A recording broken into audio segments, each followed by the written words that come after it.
Hello, this is Bob423. We're going to cover today the Waterway Guide app for 2022 ICW Cruising Guide. On the screen in front of you, you see Waterway Guide app, the upper left corner. I'm going to tap on it. And up comes the Waterway Guide. Let me go and tap on the library first. And you see all the books that are in your library, or at least in my library. Each of these books have the full content of the guides they represent, but in digital format. So I'll go back to 2022 Cruising Guide, tap on it, and you see the cover you're familiar with from the printed version, and each of the chapters has its own lead-in, and you see various topics: preparing yourself, preparing your home, and outfitting a boat. Let's look at outfitting a boat for a moment.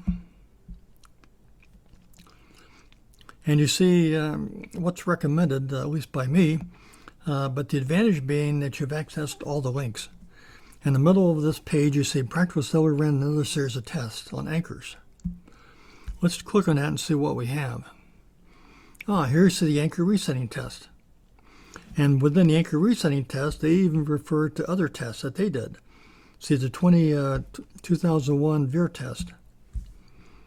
And you can do that too. Getting back to this test, it goes through what they found, and they make their recommendations, and you may want to be interested in that if you're buying a new anchor.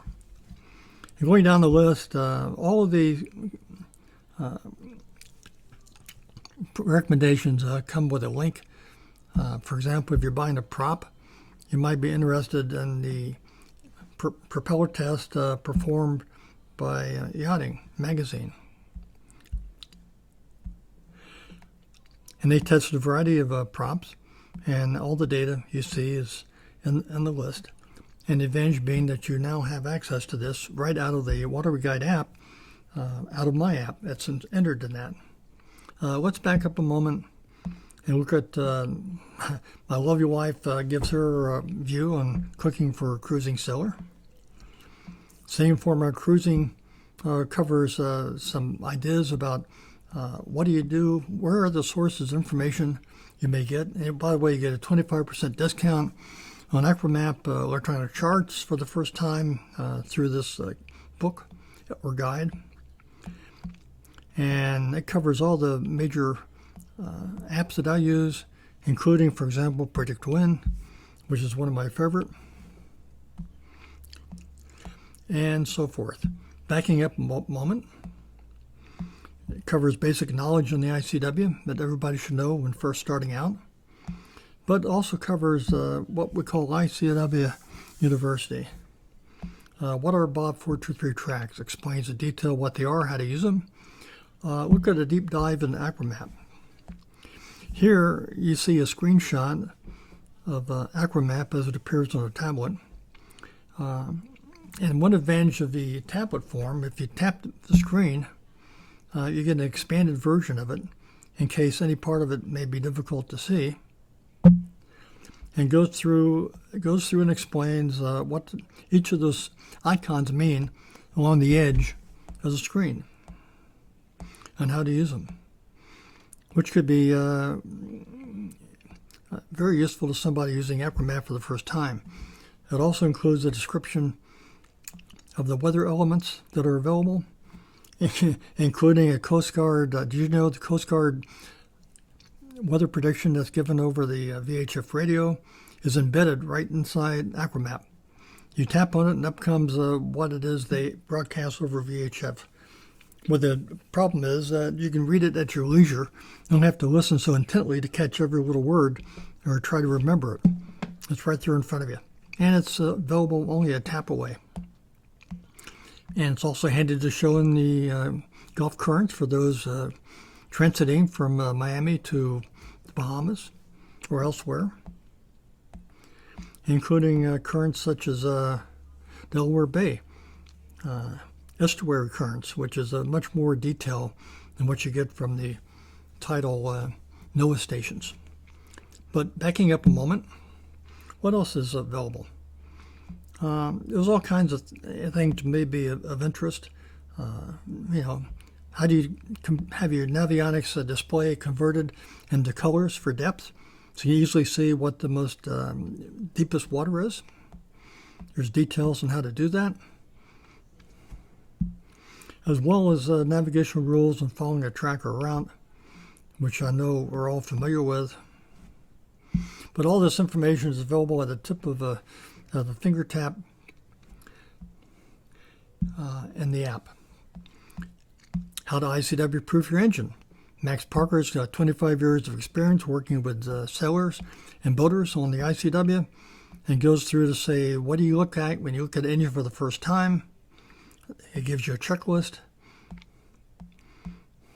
What do you do when you fire up for the first time? Does it smoke? What is white smoke, blue smoke, black smoke? What does it all mean? Well, Max Parker gives you his take based on his 25 years of experience working in Zimmerman Marine. I think it's valuable information. And then you have Hank Pomerantz, a 12-page dissertation on weather. This is how you look at weather and try to take a measure of just what is really happening. And sometimes you get weather reports that may disagree with each other. You have app wars, or one app says one thing, one app says another thing. Which one is right? It helps to have a little background in meteorology from an expert like Hank to come up with, well, this may really be what's happening. And he goes through a 12-page detail on just that. If some of the charts or graphics are a little small, all it does is take a tap on it. You can see in more detail just what's happening. And it goes on for 12 pages. Let that be a future discussion. And then you have, of course, ICW hazards with charts. Let's look at one in particular. Each leg covers a period of time. It shows you what the mile marker is, 00 to 05, for example, 205 to beyond, 295 to 264, 67, and so forth. Let's look at leg 9. It gives you an overview of the area to be covered in that leg, and a list of the hazards in order from north to south. Here you have Fernandina Shallows. Look at the very top. Fernandina Shallows, mile marker 718, comma, 8.6 MLLW. This says at low tide, there's 8.6 feet of water as of 4/14/22. So as of 4/14, it was verified to be 8.6 feet of water at low tide. However, look at all the red. You have to make sure you stay on the dotted line to enjoy that depth. You get off the dotted line, you can find out it's a lot less than that. But as long as you stay on the dotted line, you're fine. And at the bottom of each of these pages, for example, in light blue, Fernandina Beach by G1, mile marker 718.8, tap on that. And what comes up is the Waterway Guide alert for that area, which I maintain. And when something changes on the ICW, that changes. So with just a tap, you have all the information you need for transiting the ICW. And you see quite a bit here between the two. And we're going to go down a ways. And for example, here's another one. South Amelia River by R20 to R26, mile marker 723. 8.3 was verified as of 4/14/2022. And again, a light blue at the bottom to check the most current information, which in this case is the same. But it's always good to check to make sure that there's been no changes since the last time. And getting back to the moment, let's end by going to leg number 12. Here you go from Miami down to Key West.